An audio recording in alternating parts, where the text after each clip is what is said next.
1:03 a.m. The first knock came from inside the courtyard. Not at the office door. At room 12. 3 sharp raps. Then silence. I froze. Then it came again. Knock. Knock. Knock. I leaned toward the window. Room 12 was dark. No car. No movement. Then I heard it. A voice. Low. Male. Calm. You're not supposed to look. I spun around. The lobby was empty. The voice had come through the intercom speaker on the desk, the old kind connected to room phones. The red light for room 12 was blinking. I picked up the receiver. Hello. Static. Then breathing. Not heavy. Measured. Like someone making sure I could hear them. Sir, I said, trying to stay steady. If you need assistance. Click. The line went dead. I checked the registry. Room 12 was marked occupied. Initials, EM. No ID copy in the folder. No payment record. Just a signature. And the handwriting looked practiced. 2:2:11 a.m.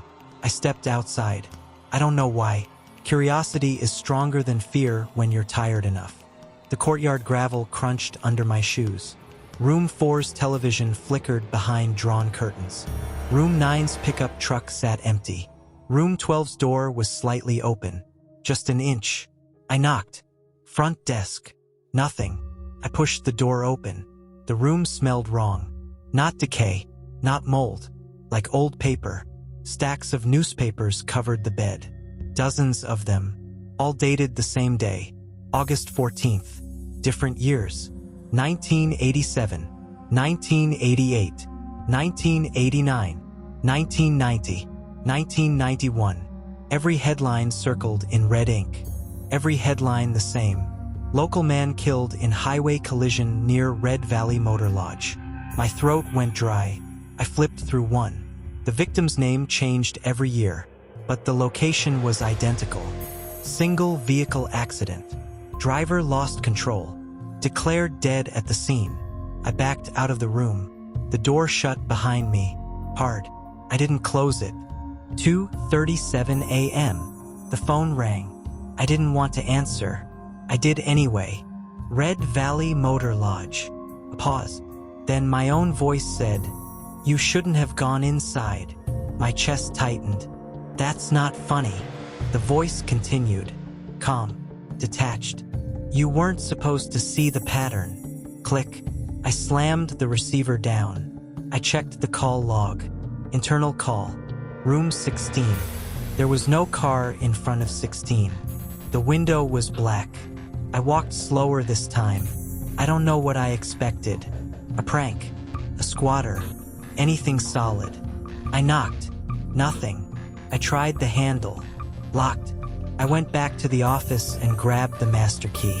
When I returned, the door was already open. The room was empty. No bed. No furniture. No bathroom fixtures. Just bare concrete walls. And one mirror bolted to the far wall. It wasn't a normal motel mirror. It was floor to ceiling. I stepped closer. My reflection looked tired. Pale. Older than I remembered. Then it blinked. I didn't. My reflection's lips moved. "You checked in 3 months ago." I stumbled back. The mirror didn't crack. Didn't ripple. It just reflected me again. Normal. Shaking. The ledger. Back in the office, I flipped to the first page of the registry. 3 months ago. August 14th. The handwriting for every entry after that date was identical. Same curves. Same pressure. Same slanted capital letters. Including mine. My name was signed on the employee contract in the exact same handwriting as every guest. I checked the employment form. Start date, August 14th. 3 months ago. That wasn't right. I'd only been hired yesterday. Hadn't I? I checked my phone. No service. The date read, November 14th. 3 months. Missing. My call history had no outgoing calls for 90 days. No messages. No bank transactions. Just one recurring deposit labeled Red Valley Settlement Hold. 3:22 a.m. The knock came again. Room 12, then room 9, then room 4, one by one, in a sequence, like dominoes. I ran outside. All 3 doors were open now. Inside each room, newspapers, same date, different year, different name. I stepped into room 9. The television was on, static. Then an image cut through. A highway, night, a blue sedan wrapped around a telephone pole. My blue sedan. I recognized the dent on the bumper, the scratch near the trunk from when my daughter scraped it learning to park. The news anchor spoke calmly. Authorities say the driver, identified as Daniel Mercer, was found at the scene shortly after midnight. Toxicology reports pending. Daniel Mercer. That's me. I don't drink. I never drank. The image zoomed closer.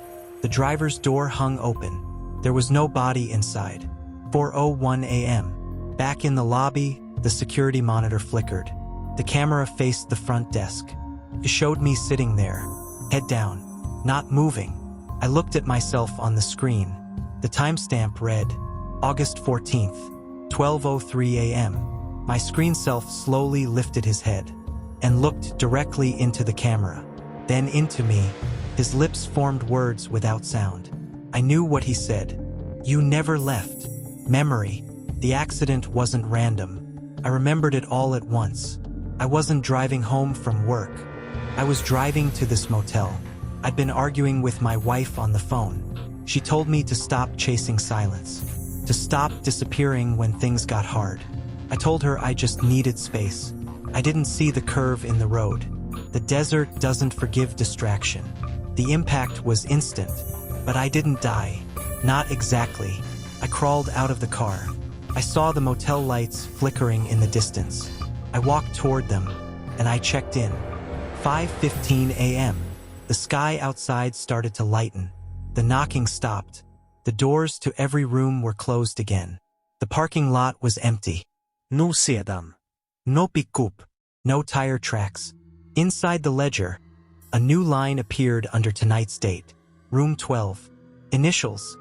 DM. Paid in full. I didn't write it, but it was my handwriting. The office phone rang one last time. I answered. A woman's voice. Soft. Breaking. Daniel? They said they never found you. They're declaring you legally dead. It was my wife, 3 months older in her grief. I'm here, I whispered, but she couldn't hear me. The line filled with static.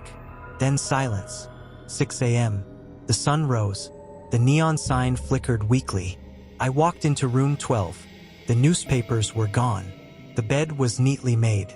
On the pillow sat a fresh edition. Today's date. Headline circled in red. Missing man officially declared deceased after highway crash near Red Valley. My photo stared back at me. Underneath, a smaller line. Survived by wife and daughter. I sat on the edge of the bed. The room felt warm. Occupied. The office door clicked shut on its own. The vacancy sign outside buzzed and switched. From vacancy to no vacancy. I understood then. The motel isn't empty. It never was. It fills with the ones who walk away from the crash. The ones who don't know where to go. The ones who choose quiet over facing what they left behind. Every year on August 14th, a new room gets added. And someone new signs the ledger. In the same handwriting. Mine. I'm still on shift. Midnight to 6. Waiting for the next knock. And if you ever find yourself driving that forgotten stretch near Barstow late at night, and you see a flickering neon sign in the desert, don't pull in, because the rooms aren't for travelers. They're for the missing. And once you check in, you don't leave. I took the job because I needed quiet. After the accident, quiet was the only thing that didn't argue back. The listing said, night auditor needed, Red Valley Motor Lodge, minimal traffic, flexible hours. Minimal traffic was an understatement.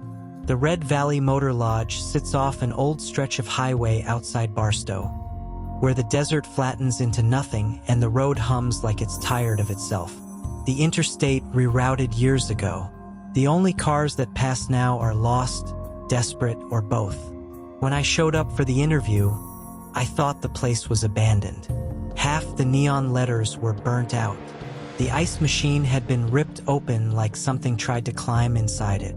Room doors lined the courtyard in a perfect U-shape, all facing the office, like they were watching. The owner, Mr. Corman, didn't ask many questions. "You okay working alone?" he said, not looking up from a crossword. "I prefer it," I told him. He slid a key across the counter. "Midnight to 6. No housekeeping. No maintenance. If someone checks in after midnight, take cash only." "Security cameras?" He hesitated. "Lobby only." That should have bothered me. Didn't. The first night. The desert at night doesn't go silent. It breathes. Wind moves through empty door frames. Gravel shifts. Something metallic taps, then stops, then taps again. It's like the building is trying to remember what it used to be. At 12:17 a.m., I locked the office door and sat behind the counter with the ledger book. There were 4 guests checked in. Room 4, Room 9, Room 12, Room 16. No names, just initials. I flipped through previous nights. Same rooms, same initials. Every night for the last 3 months. I checked the parking lot. 2 cars. Room 4 had a faded blue sedan. Room 9 had a white pickup. Rooms 12 and 16? Empty spaces. Maybe they parked somewhere else. Maybe they didn't.